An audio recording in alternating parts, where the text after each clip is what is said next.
Jika menelusuri sejarah, hubungan masyarakat Sulawesi Selatan dengan masyarakat Banten sudah terjadi pada awal abad ke-17, dimulai dengan kedatangan Syekh Yusuf dari Makassar pada tahun 1644. Dari Banten, kemudian, Syekh Yusuf berangkat ke Tanah Suci untuk menunaikan ibadah haji, dan tinggal selama 20 tahun dalam mendalami agama Islam. Sekembalinya dari Timur Tengah tahun 1664, Syekh Yusuf langsung ke Banten. Untuk merekatkan hubungan kekeluargaan, Syekh Yusuf menikah dengan Putri Sultan Ageng Tirtayasa. Setelah itu, ia diangkat sebagai mufti di Kesultanan Banten, dengan tugas mengenalkan dan menerapkan syariat Islam dalam masyarakat. Selama di Banten, Syekh Yusuf memiliki murid dari berbagai daerah, sehingga masa itu, Kesultanan Banten menjadi pusat pendidikan agama Islam. Namun, pada tahun 1683, Belanda menyerang dan menaklukkan Kesultanan Banten. Kemudian, pada tahun 1684, karena turut membantu Sultan Ageng Tirtayasa melawan Belanda, sehingga Syekh Yusuf ditangkap Belanda dan dibuang ke Sri Lanka. Menurut Martin van Bruinessen, antropolog dari Belanda, dalam Kitab Kuning, Pesantren, dan Tarekat, menyebutkan bahwa Syekh Yusuf, selain penyebar tarekat Halwatiyah, juga dikenal sebagai mujahid penentang Belanda. Selama di Sri Lanka, tidak pernah menyerah menyebarkan agama Islam, Syekh Yusuf mudah diterima masyarakat Sri Lanka, dan di sana memiliki ratusan murid, kebanyakan dari India Selatan. Hal itu diketahui oleh Belanda, sehingga pada tahun 1693, Belanda membawa Syekh Yusuf ke negeri yang lebih jauh, yaitu Afrika Selatan. Di sanalah Syekh Yusuf meninggal dunia, tahun 1699, dalam usia 73 tahun. Kemudian pada tahun 1705, atas permintaan Raja Gowa Sultan Abdul Jalil kepada pemerintah kolonial Belanda, kerangka jenazah Syekh Yusuf dipindahkan ke kampung halamannya, Lakiung, Goa. Bagaimana kisah dan sejarah keberadaan orang Bugis dan Makassar di Banten setelah Syekh Yusuf? Berikut penjelasannya. Tradisi merantau sudah melekat di kalangan Bugis dan Makassar, dengan motif yang beragam. Misalnya, adanya konflik berkepanjangan, yang mengakibatkan lumpuhnya kehidupan dan perekonomian, serta keinginan hidup merdeka, tanpa intimidasi dari pihak lain. Dalam catatan sejarah di Sulawesi Selatan, pada abad ke-16 dan 17, terjadi persaingan antara kerajaan Gowa Makassar dengan kerajaan-kerajaan Bugis. Persaingan itu selalu diselesaikan dengan cara perang. Kendati perang dan permusuhan itu berakhir dengan perjanjian damai yang disepakati bersama, akan tetapi lambat laun, perjanjian itu hanya dibuat untuk kemudian dilanggar.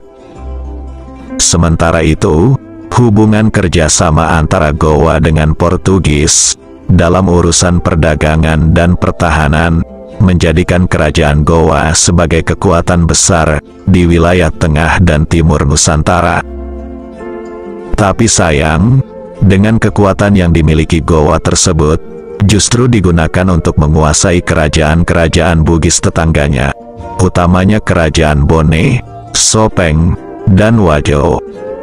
Untuk membendung ekspansi Gowa tersebut, maka kerajaan Bugis Bone, Wajo dan Sopeng membentuk aliansi yang disebut Telumpocoe pada tahun 1582. Akan tetapi, kekuatan aliansi Telumpocoe akhirnya pecah pada tahun 1666, yaitu ketika Wajo berkhianat dengan berpihak ke Gowa dalam Perang Makassar. Akibat pengkhianatan tersebut, itulah sebabnya kemudian hari, Kerajaan Bone di bawah pimpinan Arung Palaka menghancurkan pusat pertahanan kerajaan Wajo di Tosora pada tahun 1670. Sementara itu, awal hubungan orang Bugis dengan masyarakat Banten bermula dengan kedatangan Arung Palaka bersama 400 pengikutnya pada tahun 1663. Dari Muara Angke Batavia, tak hanya terkonsentrasi di wilayah itu, para pengikut Arung Palaka mulai merambah ke daerah Banten. Prajurit Bugis Arung Palaka sambil menyusun kekuatan bersama VOC untuk menyerang Goa, mereka menjalin hubungan sosial dengan masyarakat Sunda Banten yang tersebar di wilayah Serang, Pandeglang, Lebak, dan Tangerang. Dalam hubungan sosial itu, diperkuat dengan jalinan kekeluargaan melalui perkawinan. Hal itu memungkinkan untuk berdiaspora, karena letak Muara Angke dengan Banten di sebelah barat hanya berjarak sekitar 130 km. Keturunan mereka disinyalir tersebar di sejumlah daerah dalam wilayah Banten, seperti Serang, Pandeglang, Lebak, dan Tangerang, termasuk kawasan pelabuhan Karangantu. Setelah Perang Makassar, banyak di antara mereka kembali ke Muara Angke Batavia dan Banten untuk menemui keluarga yang ditinggalkan selama perang. Apalagi waktu itu, orang Bugis memiliki andil melakukan perjalanan ke berbagai wilayah Nusantara karena pengaruh Arung Palaka dan VOC. Pada masa itu, Pelabuhan Karangantu merupakan pelabuhan tersibuk dan pusat perdagangan Kesultanan Banten, dan banyak disinggahi oleh kapal-kapal VOC untuk melakukan perdagangan. Selanjutnya, dalam Perang Makassar tahun 1666, melibatkan 3 tokoh kunci, yaitu Sultan Hasanuddin di pihak Goa, Cornelis Jansun Spelman di pihak VOC, dan Arung Palaka di pihak Bone dan Sopeng. Keterlibatan Sultan Hasanuddin di pihak Goa karena ingin mempertahankan hegemoni kekuasaan di Sulawesi Selatan. Sementara keterlibatan Cornelis Jansun Spelman di pihak VOC karena ingin menguasai perdagangan rempah-rempah di Makassar, serta ingin menyingkirkan Portugis di Makassar yang menguasai perdagangan rempah-rempah asal Maluku. Kemudian keterlibatan Arung Palaka di pihak Bone karena hendak membebaskan kerajaan Bone dan Sopeng dari penjajahan Goa. Dengan demikian, pihak-pihak yang terlibat dalam Perang Makassar mempunyai misi dan tujuan yang berbeda. Akibat perang tersebut, menimbulkan kegoncangan sosial ekonomi yang luar biasa di kalangan masyarakat Sulawesi Selatan. Sebagai pihak yang kalah dalam Perang Makassar, membuat sebagian elit kerajaan Goa meninggalkan negerinya mencari daerah lain yang dianggap cocok dan bisa melanjutkan perlawanan terhadap VOC. Sebagian pemimpin Goa yang tidak mau menerima perjanjian itu, memilih meninggalkan Sulawesi Selatan. Begitu pula Raja Wajo yang bernama Laten Rilai Tosengeng, yang bersekutu dengan Goa, tidak mau menerima perjanjian Bungaya. Akibat penolakan itu, maka pada tahun 1670, Bone beserta sekutunya di bawah pimpinan Arung Palaka menyerang kerajaan Wajo dan menewaskan Raja Wajo, Laten Rilai Tosengeng. Dengan kekalahan itu, banyak orang Wajo merantau meninggalkan tanah kelahirannya. Salah satu daerah tujuan pelariannya adalah Banten, dan mendapat penerimaan yang baik dari Sultan Ageng Tirtayasa, yang juga dikenal anti Belanda. Bahkan, Pulau Panjang yang berhadapan Pelabuhan Karangantu menjadi konsentrasi bagi prajurit Makassar tahun 1680. Dan tentunya dalam masa itu, tidak dipungkiri adanya hubungan sosial dan kekerabatan melalui perkawinan antara masyarakat Makassar dengan Banten. Tak hanya itu, pasukan orang Bugis dan orang Makassar yang selama ini bermusuhan sewaktu di kampung halamannya Sulawesi Selatan, justru berbaur di daerah lain seperti di Banten. Menurut laporan Tom Pires, seorang pedagang Portugis, menyebutkan, Pelabuhan Karangantu merupakan pelabuhan terbesar kedua, setelah Pelabuhan Sunda Kelapa di Jayakarta. Hal ini tercatat dalam buku, Mengenal Peninggalan Sejarah dan Purbakala, Kota Banten Lama. Dalam perkembangannya, selain kawasan Pelabuhan Karangantu, pada tahun 1800-an, sebagian orang Bugis dan orang Makassar dari Sulawesi berbaur dan tinggal di sekitar Keraton Surosowan, yang merupakan peninggalan Kerajaan Banten, dalam wilayah Desa Banten, Kecamatan Kasemen, Kota Serang sekarang ini. Keraton atau Benteng Surosowan ini didirikan dalam tahun 1526 sampai tahun 1570, pada masa pemerintahan Sultan Maulana Hasanuddin, Raja pertama Kerajaan Banten.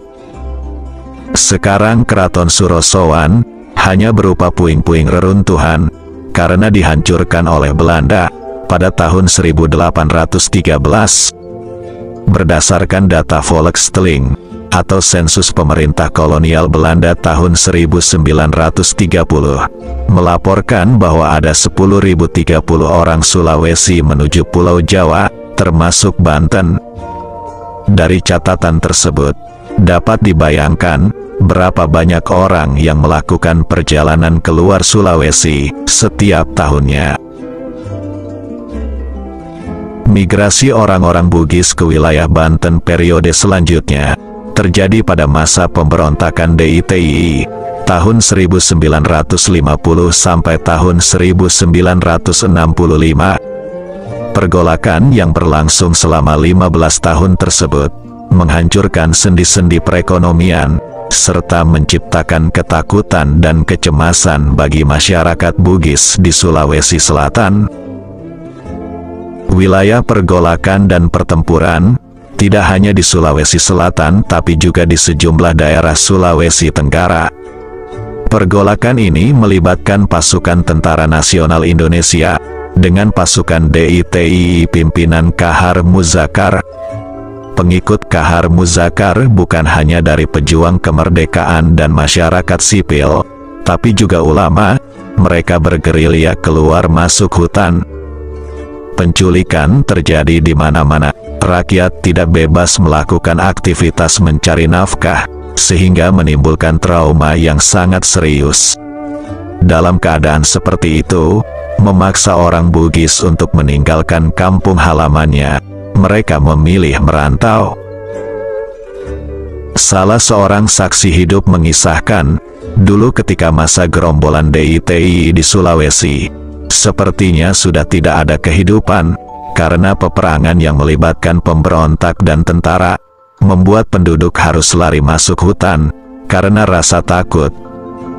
Karena tidak ada lagi ketentraman, menyebabkan banyak orang memilih meninggalkan kampungnya menuju daerah lain, seperti Riau, Jambi, Palembang, Jawa dan Malaysia. Dalam pelayaran pulang ke Sulawesi, biasanya singgah di Pelabuhan Karangantu, Banten, Jakarta dan Surabaya. Adapun orang Bugis dari Sumatera kembali ke Sulawesi, hanya untuk melihat harta benda mereka yang tersisa akibat pemberontakan DITII. Dari rute kapal menuju daerah rantauan seperti Sumatera dan sekitarnya, Pelabuhan Karangantu menjadi tempat transit yang harus disinggahi oleh kapal-kapal pelayaran yang mengangkut orang-orang perantau. Hingga tahun-tahun berikutnya, pengaruh Karangantu menarik minat orang Bugis untuk mengunjungi Banten dan menetap. Mereka umumnya datang dari Sumatera, Riau, Bangka Belitung dan daerah lainnya.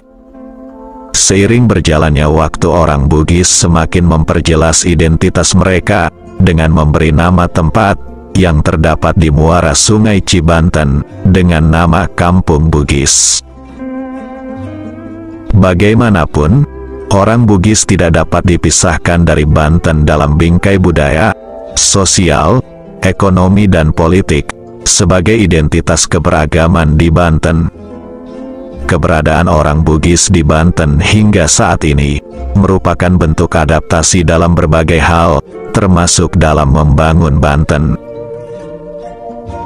Dari tempat yang bernama Karangantu semua berawal. Di sanalah orang Bugis memulai kehidupan baru dan berbaur dengan masyarakat sekitar, serta membangun daerah yang mereka anggap baru tersebut sebagai rumah di masa depan. Di Banten, orang Bugis menekuni berbagai profesi, seperti nelayan, pedagang, petani, industri pengolahan kayu, industri kapal nelayan dan home industri ragi. Semua pekerjaan tersebut diawali pada masa kedatangan mereka dan masih eksis hingga hari ini. Pada tahun 1980-an, semakin banyak orang Bugis berdatangan ke Banten. Mereka datang dari Sumatera seperti Jambi, Riau, Palembang, dan Dumai. Karena ketertarikannya dengan pelabuhan Karangantu, mereka datang untuk mengadu nasib di kawasan pelabuhan tersebut. Selain itu, pelabuhan Karangantu semakin sibuk pada dekade 1980-an, disebabkan oleh ramainya bongkar muat kayu. Ramainya Karangantu dengan aktivitas ekonomi, menjadikan orang Bugis memiliki posisi yang sangat sentral dalam perkembangan daerah tersebut. Dengan perlahan, Karangantu berubah menjadi kawasan industri kayu. Mesin-mesin pemotong kayu mulai menghiasi sepanjang jalan menuju Karangantu. Industri kayu semakin ramai, dan pelaku industri tersebut dijalankan oleh sebagian besar oleh orang Bugis. Berubahnya Karangantu sebagai kawasan industri pengolahan kayu sejak 1984, dan semakin ramainya warga Bugis, sehingga mengonsentrasikan permukiman orang Bugis dengan nama Kampung Bugis. Sebenarnya, ada beragam profesi yang ditekuni oleh orang Bugis di Banten, mulai dari buruh pabrik, pedagang, pembuat ragi, hingga petani. Namun yang paling mendominasi adalah dalam usaha penangkapan ikan dan pelaku industri kayu. Selain itu, orang Bugis di Banten juga terlibat dalam berbagai kegiatan organisasi dan politik. Pada tahun 2016, didirikanlah organisasi yang menghimpun orang-orang Bugis yang memiliki ikatan dan kekeluargaan dengan penduduk asli Banten dan Madura yang disebut IKKBBM. Organisasi IKKBBM ini juga dijadikan sarana politik ketika menjelang pemilu. Selain organisasi kedaerahan IKKBBM, terdapat juga Kerukunan Keluarga Sulawesi Selatan, Provinsi Banten. Menurut KKSS Provinsi Banten, hingga saat ini terdapat sekitar 125.000 orang Bugis di Provinsi Banten, dan umumnya menetap dan berpusat di sekitar Karangantu. Jika berbicara politik, maka kita pasti akan berbicara kekuasaan. Dalam perjalanannya Provinsi Banten, pada periode tahun 2000 sampai tahun 2002, pernah memiliki penjabat gubernur yang dijabat oleh orang Bugis, bernama Hakamudin Jamal. Sebelumnya, Hakamudin Jamal pernah menjadi sekretaris daerah Provinsi Jawa Barat, periode tahun 1999 sampai tahun 2000. Tidak hanya itu, sepanjang perjalanan waktu, orang Bugis telah banyak menduduki posisi penting, dan telah mengiringi perjalanan Banten, dari masa kerajaan, masa kolonial, hingga Banten dalam bentuk provinsi. Banyaknya orang Bugis yang berkeluarga dengan orang Banten, sehingga lahirlah orang Bugis Banten. Dampak dari pernikahan ini, akan semakin banyak orang Bugis yang tidak bisa berbahasa Bugis. Bukan hanya itu, tradisi seperti barasanji dan mabaca-baca sudah jarang terdengar. Bahkan yang terjadi adalah perpaduan dua budaya dalam keluarga, sehingga perlahan-lahan menciptakan budaya Bugis Banten yang baru. Itulah kisah dan sejarah perjalanan panjang tentang keberadaan Bugis dan Makassar di Banten, yang penuh liku-liku. Terima kasih.